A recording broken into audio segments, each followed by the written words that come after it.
പ്രിയങ്കരനായ ഉദ്ഘാടകൻ, പ്രിയമുള്ള നാട്ടുകാർ, ഈ പഞ്ചായത്തിൻ്റെ മുന്നിൽ തന്നെ ഞാൻ 5ാമത് തവണയാണ് ഈ വിഷയവുമായി ബന്ധപ്പെട്ട് സംസാരിച്ചിട്ടുള്ളതെന്നാണ് ഞാൻ ഓർക്കുന്നത്. ഇനിയും ഇതിങ്ങനെ നീട്ടിക്കൊണ്ടുപോകേണ്ടുന്ന ആവശ്യമില്ല എന്നിവിടെ പലരും പറഞ്ഞു. നമ്മളൊരു അക്രമത്തിനും മുതിരാൻ ആഗ്രഹിക്കുന്നുമില്ല. ഇനി എൻ്റെ അഭിപ്രായം, എൻ്റെ വ്യക്തിപരമായൊരു അഭിപ്രായം നിങ്ങളോട് പറയാം. ഇനി ഒരുത്തൻ്റെയും മുന്നിൽ നിവേദനങ്ങളുമായി നിങ്ങൾ പോകരുത്.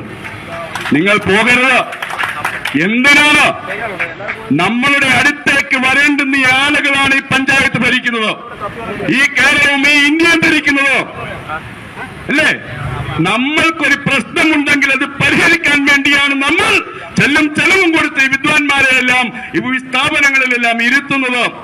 നമ്മൾ ഭിക്ഷക്കാരെ പോലെ ഇവന്റെ എല്ലാം പിന്നാലെ ഭിക്ഷാപാത്രവുമായി പോകേണ്ടുന്ന കാര്യമില്ല, ഇനിയില്ല എന്നാണ് എനിക്ക് പറയാനുള്ളത്.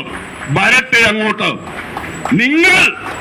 നിങ്ങളെ നശിപ്പിക്കാൻ മുതിർന്നുകൊണ്ടിരിക്കുന്ന ഈ കുറ്റിക്കാട്ട് ബിറ്റുമിൻ പ്ലാന്റിനകത്തു നിന്ന് പുറത്തേക്ക് വരുന്ന വാഹനങ്ങൾ ഇനി പൊതുസ്ഥലത്തുകൂടി ഓടിക്കാൻ അനുവദിക്കില്ല എന്ന് പ്രഖ്യാപിക്കാനുള്ള അവകാശം നിങ്ങൾക്കുണ്ട്. ഇല്ലെങ്കിൽ പറയട്ടെ, ഒരു പോലീസുകാരനും അങ്ങോട്ട് വരരുത് എന്നാണ് എനിക്ക് പറയാനുള്ളത്. എന്തുകൊണ്ട് നിങ്ങൾക്ക് നിലവിലുള്ള നിയമം അനുസരിച്ച് പ്രവർത്തിക്കാൻ കഴിയുന്നില്ല? പഞ്ചായത്ത് മെമ്പർമാർ നിസ്സഹായരാണ് എന്നിവിടെ പറയുന്നു. പഞ്ചായത്ത് സെക്രട്ടറിക്കെതിരെ ഇവിടെ മുദ്രാവാക്യം വിളിച്ചത് നമ്മൾ കേട്ടു. അപ്പൊ പിന്നെ എന്ത് ചെയ്യണം? നമ്മൾ എന്ത് ചെയ്യണം? പറയൂ. നമ്മൾ ഈ അനീതിക്ക് കൂട്ടുനിൽക്കണം. അനീതിയോട് സന്ധി ചെയ്യുക എന്നതാണ് ഒരു മനുഷ്യന് ചെയ്യാൻ കഴിയുന്ന ഏറ്റവും വലിയ അപരാധമെന്ന് ഈ രാജ്യത്തോട് വിളിച്ചു പറഞ്ഞൊരു മഹാന്റെ പേരാണ് നേതാജി സുഭാഷ് ചന്ദ്രബോസ്. എന്റെ ജീവിതമാണ് എന്റെ സന്ദേശം എന്ന് പറഞ്ഞ ഒരു മഹാന്റെ പ്രതിമയെ അപ്പുറത്ത് വെച്ചിട്ടുണ്ട്. ഇവിടെ നമ്മൾ ജീവിക്കുന്നുവെങ്കിൽ, മനുഷ്യരായി ജീവിക്കാൻ ഞാനും നിങ്ങളും ആഗ്രഹിക്കുന്നുവെങ്കിൽ, ഇനി ഓരോ നിമിഷം ഈ അക്രമം വെച്ചുപൊറിപ്പിക്കാൻ പാടില്ല. അതാണ് പറയാനുള്ളത്. ഈ പ്ലാന്റ് ഇനി നമ്മൾ തടയുക തന്നെ വേണം. പ്രവർത്തിക്കുകയോ പ്രവർത്തിക്കാതിരിക്കുകയോ ചെയ്യുക. അതിനകത്തുനിന്ന് ഇനി ഒരു ലോഡും പുറത്തേക്ക് ഇറങ്ങില്ല എന്ന് തീരുമാനിച്ചാൽ തീരുമാനമാകും.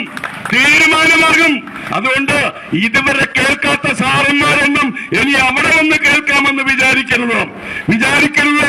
കേരളവും ഇന്ത്യയും ലോകവും ഒരുപാട് സമരങ്ങൾ നടത്തിയാണ് ഇവിടെ എത്തിയത്. എല്ലാത്തരം അവകാശങ്ങളും ഒരു ഭരണാധികാരിയുടെയും ഔദാര്യമായിരുന്നിട്ടില്ല. ഭക്ഷണം കഴിക്കാനും വെള്ളം കുടിക്കാനും തുണി ഉടുക്കാനും അക്ഷരം പഠിക്കാനും തുടങ്ങി സ്വന്തം ശരീരത്തിന് മേലുള്ള അവകാശത്തിന് വേണ്ടി പോരാടിയ ചരിത്രമുള്ളൊരു നാടാണ് കേരളം. പുല്ലാടും അതിന്റെ ഭാഗമായിട്ടുണ്ടോ എന്ന് നമ്മൾ ഓർക്കുന്നു. അതുകൊണ്ട് മനുഷ്യൻ നമ്മൾക്ക് ഒരു മരണമേ ഉള്ളൂ. അന്തസ്സോടെ മരിക്കാൻ, അന്തസ്സോടെ ജീവിക്കുവാൻ, മാന്യമായി ജീവിക്കുവാൻ നമുക്ക് അവകാശമുണ്ടോ എന്ന് ഭരണഘടന പറയുന്നുവെങ്കിൽ ഇനി ഒരുത്തന്റെ മുന്നിൽ ഒരു നിവേദനവുമായി പോകണ്ട എന്നൊരിക്കൽ കൂടി പറഞ്ഞുകൊണ്ട് ഈ സമരത്തിന് വേണ്ടി എന്തിനും തയ്യാറാവാൻ ഞാനുണ്ട് എന്നുറപ്പ് നൽകിക്കൊണ്ട് എന്റെ എല്ലാവിധ അഭിവാദ്യങ്ങളും പിന്തുണയും പ്രഖ്യാപിച്ചുകൊണ്ട് ഞാൻ എന്റെ വാക്കുകൾ ഉപസംഹരിക്കുന്നു.